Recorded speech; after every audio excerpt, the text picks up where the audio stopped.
How to connect lesson 1. Assalamu alaikum. Welcome to a quick mini lesson on how to connect in Arabic. Our first lesson is about holding hands.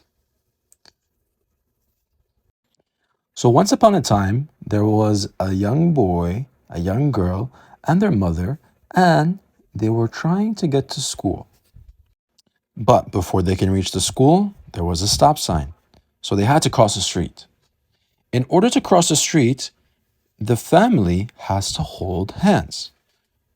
So the mother holds hands with the boy and with the young girl. So they become holding hands. This same idea applies to the language of Arabic. We connect letters in the same way, where each letter is holding hands with the other. Let's look at an example of ba plus ta and tha. They're trying to cross the street just like the three members of the family. What are they going to do? They will hold hands. So we have ba, we have ta, and then tha.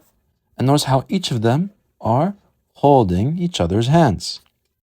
So the three general positions we will learn are called the beginning, which means the first letter, the middle, which is any letter that is in the middle of the sentence, or of the word, and we have the end, the last letter of a word.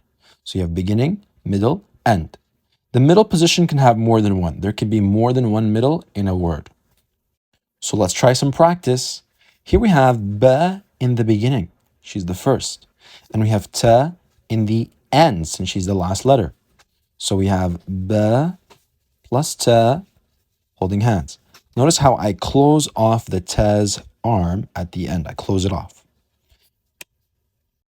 Next we have tha in the beginning, tha in the middle, and the last letter is ba in the end. So in the same way, I'll first put my tha, then I'll hold hands with the next letter, which is tha, and the last letter, which is ba. And very important, notice how everything is on the line. I'm not going flying in the air, and I'm not sinking below the water. And now for the last one, we have 4 letters. The first one always is beginning. Then we have 2 in the middle this time, and the last letter is in the end, which is the letter ba. So we write ta here in the beginning. Then we have ba in the middle, ta in the middle, and ba in the end. All right, so this is how we make sure we